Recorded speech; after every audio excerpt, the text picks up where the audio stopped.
everybody. So good to see y'all again. So I am coming on to do a little video per one of your requests. Thank you so much.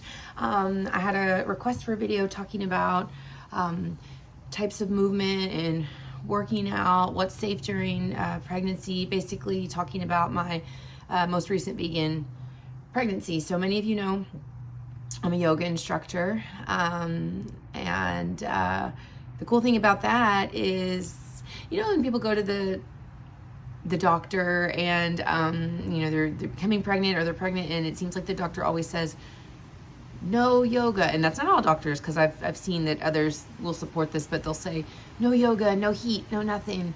And I'll share my birth story with you in my birth or my pregnancy journey with this last pregnancy, and I just don't agree with that at all.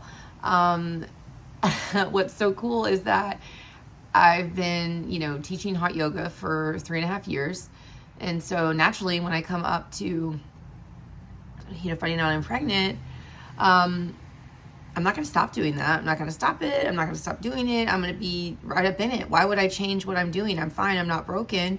If anything, that's helping me more and more, bring about this healthy, peaceful little yogi baby. And I felt it the whole time. I was like, you know what? This is my most peaceful pregnancy out of all of them. My first daughter, I was, just over 20 years old, between 21 and 22, was in a completely different stage in my life.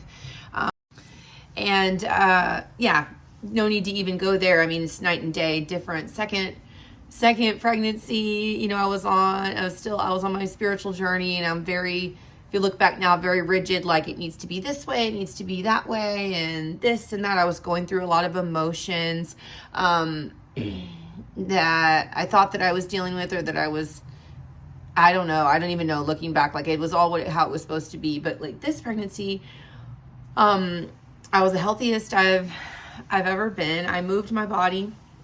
I walked every day, which I did with Berkeley as well, to be well, to feel well. So like walking is like a must every single day, right? Moving the body, moving the energy through the body. So it's not just to keep you strong and healthy for when baby comes, however you're planning on having your baby, but to also will help you sleep well at night. Grounding. I would walk barefoot every day, regardless of what anybody thought of me. Go to the park, I'll go outside. So it's like I don't even want to say that. Like I'm knocking out 2 tasks at once, meaning I'm grounding. I'm receiving that earth's healing frequency, that nourishment from the earth, which is said to reduce pain, which does reduce pain, inflammation, lowers cortisol levels, allows, there's a little cat in my yard right now. It looks so cute. And my grass is so long, it looks like a tiger hidden in the grass. Anyways, so actually 3 things at once. Sunlight, so nourishment from the sun, getting that movement medicine, and getting your feet on the earth. Like you can't go wrong. Doing all 3 of those at once was the perfect recipe, right? And since my plan was to have a natural childbirth, I was doing anything that I could to like reduce any said pain that I was maybe going to experience, or the pain that I was experiencing, like as lower back stuff shows up for me. Like the chiropractor was my best friend during pregnancy. It was with Berkeley and with the last baby, Kingsley, because as it should be if you have stuff going on with your back, and your body's shifting and making room for a new baby. And so chiropractor is actually the only doctor I saw during my entire pregnancy. And I wanted to share a little bit of that with you. I knew eventually I would probably share my birth story, but I was studying and really fascinated with the idea of free birth, right? And that was my plan. I wanted to have a free birth. Free birthing is when you have a baby outside of the medical world, without being around medical professionals. So that doesn't even mean midwife. That means like whether it be a partner or a family member, some sort of birth support that you have chosen. And I know that freaks a lot of people out, and that's okay. It would have freaked me out at one point too. Freaked out some of my family too. And I went through a lot of darkness, but I knew that would come with it. As far as darkness, I mean like dealing with other people's opinions about what I was going to do. I didn't necessarily share it too openly with everybody. Only people I felt safe with. And then what hurt is that people I thought that were safe to share that information with came back later on and told me I was going to die, you know, trying to free birth, because I've had 2 previous C-sections and all this. And I'd watched plenty of success stories. Like, think of how babies have been born forever. Like, there's actually, if you look at the statistics, there's actually a higher chance of death in childbirth from a 3rd or more cesarean than there is attempting to have natural childbirth. So, there's that. And so, so I was like, I'm going to have this baby naturally. And I did, by the way. I did what didn't turn out having the baby at home. I tried. And it was really cool because through the whole experience, the person who I thought was going to give me the most, kind of heartache for it, because she worries and everything, would be my mom. But she was my biggest supporter. And, it was just really strengthened our relationships. Really beautiful, because she's with me through thick and thin. She's the one who I said, I was in the bathtub at her house when the baby was coming, and my doula that I was going to use actually was out of town that weekend, and so it all worked out as it was supposed to. And I didn't know that I just all of a sudden started having tremendous pain. And since I never had natural childbirth, I've only had 2 cesareans, 1 scheduled C-section and 1 that was what they call emergency C-section, which is just the hospital protocol, which sometimes it's actually not, sometimes it is, right? But sometimes it's not. And so anyways, all that to say, I was in the bathtub trying to quietly have contractions. This whole thing is I didn't want anybody to hear my birthing pain, and I didn't know how intense it was going to be. I didn't know what it was going to feel like. I had no idea. I know that I've always, when it comes to pain, I've always been good at kind of I don't know. I don't like to be sick. I don't like to feel pain. That's part of the reason my plant-based journey is because I want to avoid any type of physical torture, which can happen if we don't eat right, we don't take care of ourselves. So I'm in the bathtub, I've got this nutmeg essential oil, all the little things, the suggestions, everything. And eventually I go, in my mind, I had this thought that since I had never had natural childbirth, I thought, oh, I bet I have hours of this to go. And so I went and I woke my mom up, and I was like, Mom, I can't do this. Please take me to the hospital. I can't. She was like, what about natural? I said, please. The idea of me even walking to the car, was torture, right? Just standing up and walking. But the cool thing is, now I know, the reason the pain was so great is because the baby was coming out. The baby was crowning. That's why I felt like that, And so I didn't know. So we get to the car, and it's so funny because I'm all mystical and love the moon and all these things. And my mom would tell me later, I was just looking at the moon. You see how pretty the moon is? And so the last thing I could care about is the moon. I'm literally howling at the moon. It was wild. This wild woman came out of me, sounds I didn't know I was capable of making, call to the wild, just, and that's not to scare anybody. Everybody's birth experience is their own. It's actually very beautiful. It's very primal.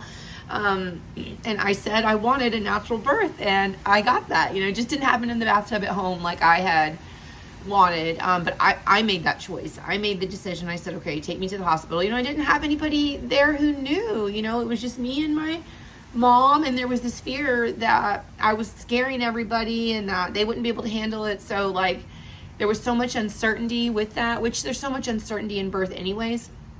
But anyways, and so that baby was almost born in my mom's car. We live out in the country. My mom stayed so calm. She let me squeeze her hand, which I'm sure it felt like the bones in her hand were breaking. She calls the OnStar lady because she's calling an ambulance because she didn't think we'd make it since we were out in the country. And the OnStar lady's trying to ask her all these questions, and I'm want to just kill the OnStar lady. God bless you wherever you are. Thank you for doing what you do. And you got to have a special type of patience to be in that field, that job. But I was shut up, she told my mom to pull over and let me get in the back of the car and lay down. And I was I am not laying down. Babies are not meant to be had on your back. You're supposed to be on all fours, just going crazy. And the ambulance is meets us at the end of the road, and there's like these three guys, right? I think my eyes were staying closed like the whole time. And they wanted so bad, these are the EMT workers, they wanted so bad to deliver that baby, right? They wanted to deliver that baby and they were so excited. And I hear like later on from my grandma and my uncle, like, cause my uncle was in that field for so long and who actually came to the scene, right? And he said he was driving slow because he was like, please, I do not want to have to help deliver her baby, which is so funny, and which I understand. And then these guys were super excited. They're like, oh, the baby's crowning. Like one of them's like at the end of my legs, like going like this, like on my feet, like, let's go. This will be my third time getting to do this. And let me tell you what, I had been studying like under the Free Birth Society and all that, you know, great information, everything. But it was very like, you know, women are in the field of birth, like women are meant to help you bring babies earthside, you know, like this is women's job. And so like there was all these beliefs I'd been creating based on other people's experiences. But let me tell you that those three guys, aside from my mom, who's my number one like supporter and through all of it, and I'm so grateful, but those three guys were the best birth support I could ever imagine. I said out loud, I can't do this. They said at the same time, they were like, yes, you can. And it was so cool. And one of them did say to me, oh, you've had two C-sections, you know, because they have to say like, you know, you're high risk. And I'm like, yeah, I know. That's why I avoided the medical field, because I would have been told I couldn't or avoided going into anything to do with obstetrics. Like they were gonna tell me I couldn't have a natural birth when I know, yes, I can. Plenty of people have had a VBAC. I'm a healthy gal, you know, like it's gonna be okay. And so anyways, but yeah, and so that baby was trying to come out. And then they got us to the hospital. Baby came out 5 minutes later. But what happened is, just like natural birth, childbirth is meant to be like in low light settings and not 1,000 people around you, because your body starts to shut down. It's like, whoa, something's going on. Like birth's just supposed to happen in a more private setting. Like think of what animals do when they go to like give birth. They go off under a tree or under a barn or something, like, you know, they go somewhere private. And anyways, so, I had like what seemed like 1,000 of people around me, and the doctor was a female and she was not friendly at all. And so it just goes to show, like, regardless of what like a whole group of women believe, and I believe women are great for this field, but my situation proved that it doesn't matter your gender, that support is support, and you never know who's going to show up, who like God will send your way to support you. And I think that's so cool. This is just my year of being humbled. So anything that I think and maybe I'm going with strong egoic belief, I'm showing the opposite, and I'll share that like as long as I need to, right? And so there was this little angel nurse next to me who said, I need you. I tuned out everybody else's voice, and she said, I need you to open your eyes. You can do this. And if it weren't for her, like, I wouldn't have trusted, believe, and I felt like there was nothing left in me to push. Like, it felt like there was no fluids anymore, like, and then eventually just out came the baby. And, you know, since I did not go to the doctor, I only went to the chiropractor, I only saw, like, a doula, and did all of my, you know, I'm my own doctor, I'm my own healer, I'm my own, you know, all these things, because I did not want somebody to try to bully me into an ultrasound, whenever there is no proof that ultrasounds are even safe. I don't say this to cause fear. I'm saying it to share why I chose what I chose. There's been studies done that showed damage in fetal cells. So there's not any knowledge to show that any ultrasound is considered safe, that it can mess with all sorts of things in the baby's, you know, cellular structure, all that stuff. So anyways, that's just my choice. Which obviously wasn't with the others. It's like, let's do all the 3D ultrasounds and all this and that. No, I'm not. I didn't do that. And I wasn't going to have all the testing and all of the, you know, people poking me and prodding me, making me drink drinks that I don't need. No, I'm not doing that. Not this go around. And I got to have that, and take my power back in that way.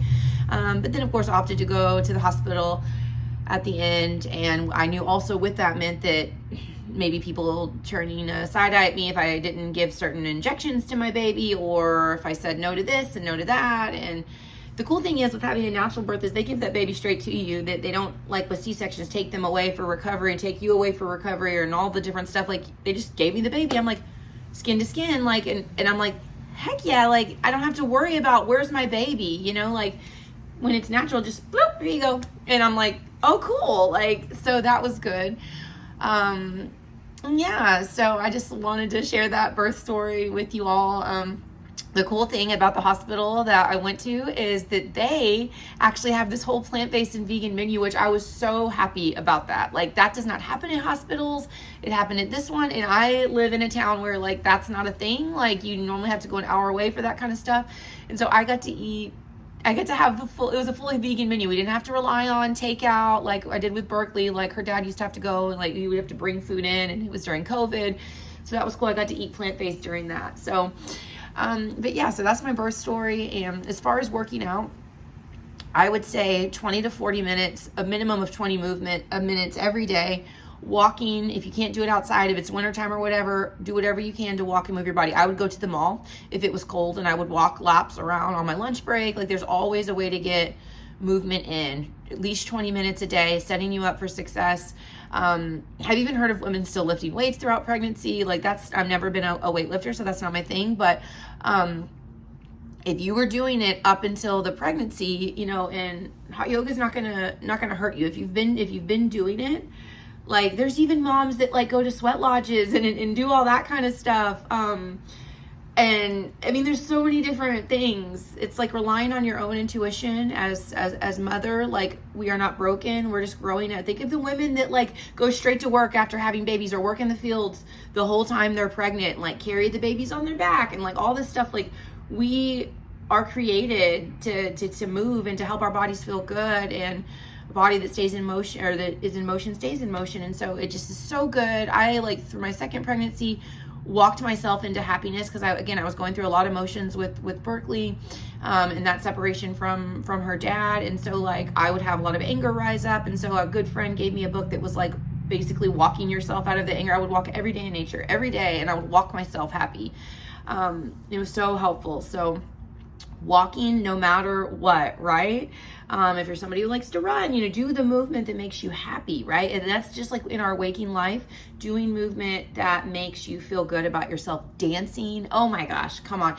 Dancing, shaking your hips. But yeah, yoga, all the yoga, it doesn't matter if it's hot. And I am not a doctor, but I am my own doctor. And I'm going to share with you what would work for me and plenty of other people.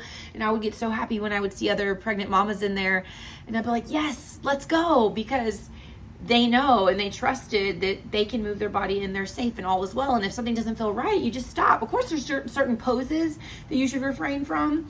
And let me take that back, because I've even said that before, and you've had other moms that I've seen do it. So it's like, I don't even want to say that, but it's about what feels right in your body. And yeah, so it's just so cool. Moving your body to feel happy, to help you get better sleep at night, going outside in the sunlight on the earth. So the same things you would do in regular life, you know, and think about it. Like they say like happy pregnancy equals happy baby. Well, I have like the easiest little happiest baby ever. And you know, and it's like, so if that is a thing, then I knew the whole time I was like, this is going to be my peaceful child. I said that throughout my whole pregnancy because I was so peaceful. There was one thing that happened that did cause me to fall sick at the end of the pregnancy. Some very, what felt like life-threatening things were happening. It's a very vulnerable share, but sadly, the father of the youngest baby, did some very bad things, caused a lot of damage to my vehicle, and just not well. And so I had to do a lot to feel like I was protecting myself, protecting my children, my car, like $800 in damages. Like it's just, and this is somebody who I have no contact with, you know. And so it's very vulnerable to share that, but I think I feel okay to say it now. And so that caused me to get sick because of the emotions and because I was in fight or flight and I was always looking over my shoulder. So yeah, it was crazy. It was intense, but that's I got sick at the end of the pregnancy because of that and because I was holding all that in my body. So what did I do? I went to Reiki. I did all the natural things that I could. I had to rest. Yeah, so a lot happened there, and that was the only unpeaceful time during my pregnancy, because I felt like I was in a life-threatening situation, and it was scary. And so, of course, that would cause reactions, right? But all is well. You know, we are safe, and trusting and relying upon infinite God to continue to keep us safe, right? So, anyways, thank you so much for listening. This has been a nice long video, and I hope that I answered some questions. Yeah, moving your body in a way that feels good for you every single day, and that may shift as the pregnancy goes on, of course, but just so happy to be able to share this. It felt good to share my birth story. I remember being at a point where I was like, I'll probably never share that, but I'm like, here it is, you know? So yeah, so cool to get to share. So thank y'all for being here. Thank you for being with me through my vulnerable shares, and for just still never giving up on our little community here and being patient with me as I got back to posting videos. So thank y'all so much. Always leave your comments. Let me know what you want to see next, and love you all. Have a great week.